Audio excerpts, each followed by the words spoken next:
បាទគ្រប់ជំរាបសួរថ្ងៃនេះមកចំការលេងនេះទិដ្ឋភាពផ្លូវចូលចំការវាអមទៅដោយដើមដូងដែលមានផ្លែស្រាប់អាចកាប់ហូបបានបាទនេះខ្លះអត់មានផ្លែខ្លះមានដែរនេះដើមគេទុយណាផ្លែគេទុយបាទថ្ងៃនេះឆ្លៀតពេលទៅនេះមកមើលដូងអានេះដាំតាណាគេដែរប៉ុន្តែទឹមចេញផ្កាវាចូល5ឆ្នាំជាងប៉ុន្តែវាទឹមចេញផ្កាដើមវាទូច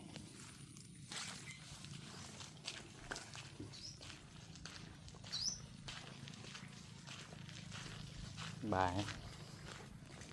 នេះផ្លែហើយមកដើមនេះវិញផ្លែវាឡើងក្តៀន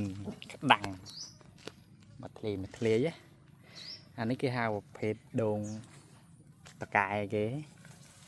នេះមិនផ្អែមណាបងប្អូនផ្អែមដូងទុយទេផ្អែមមើលនេះឡើងក្តៀនហ្មងប៉ុណ្ណេះទុយទេមូលនេះមួយណា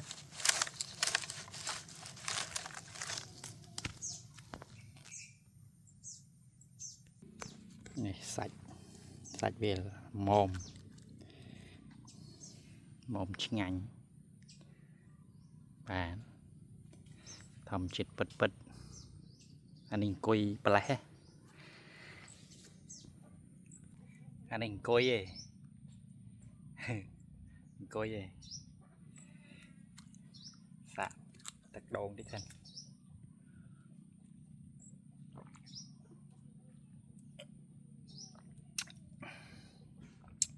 ឆ្ងាញ់ផ្អែម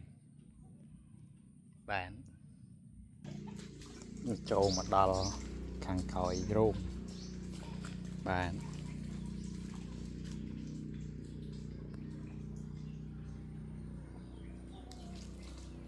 អានេះខ្នុរនេះទុំ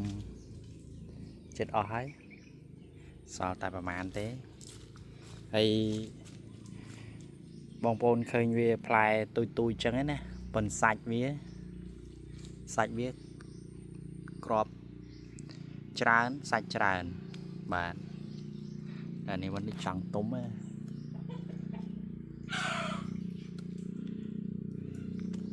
ទុំចង់អស់ហើយសល់ប្រហែលផ្លែ